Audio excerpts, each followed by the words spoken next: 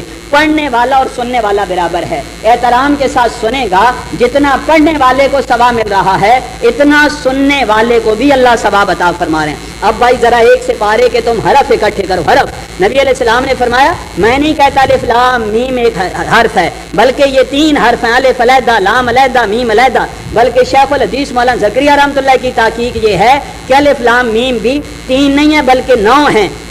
الف لام فا 3 سے مل کے بنتا ہے, میم یا میم 3 سے مل کے بنتا ہے. تو فرمایا ایک ایک حرف میں بھی 3 حرف ہوتے ہیں. تو الف لام میم 3 بھی نہیں بلکہ وہ تو فرماتے ہیں 9 ہیں.